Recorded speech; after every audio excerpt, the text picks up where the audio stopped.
Welcome to Alaska's Real Deal. I'm your host, Molly McCarthy-Cunfer with the Alaska Department of Fish and Game. In this series, we'll be highlighting some of the great fishing opportunities within Alaska's state parks. To get the real deal and really take advantage of this, we encourage you to get your annual state parks pass and fishing license so that you can enjoy all of the great locations we're featuring in this series.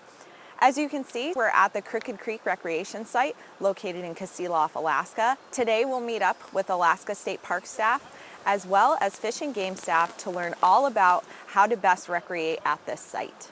This is Crooked Creek Rec Area. Behind me is a path that led down from the campground. This is a very popular fishing area here behind us. You can see a lot of our recent bank revetment project.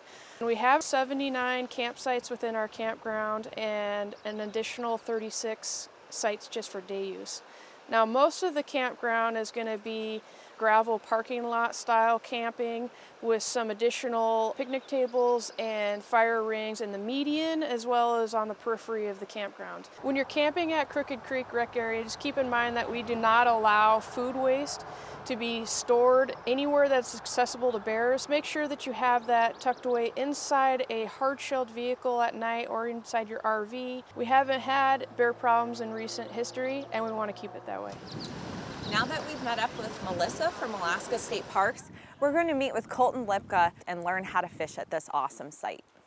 Right now we're standing at People's Hole on the Kasilof River, which is at the confluence where Crooked Creek flows in. Anglers will fish for king salmon, both wild and hatchery, and then also sockeye salmon. The Department of Fish and Game runs a hatchery program for king salmon off of the Crooked Creek facility. We stock about 150,000 king salmon smolt each year. These fish are of Crooked Creek origin. They come back beginning in mid-June. They really peak in late June, and then will tail off in July as they've moved into Crooked Creek itself, which is closed to king salmon fishing, but there is plenty of opportunity both from shore and then also for those that have drift boats. They can fish the majority of the lower Kasilof.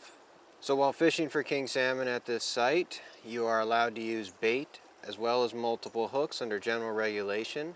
We do often have to do emergency orders though with the recent trends of low abundance for king salmon.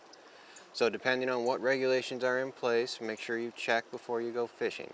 But if bait and multiple hooks are open, then the common egg dropper or herring tie on a quick fish is used here. And then also in the faster water, you can also use the flossing technique that's common on Ship Creek and other locations through South Central.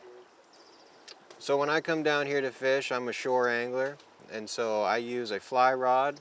I would recommend at least an 8 weight, and then I like to throw large streamer patterns and just do a nice swing, cast up to your 10 o'clock and drift all the way down through, give it a little time on the follow-up drift, and then huck it back out.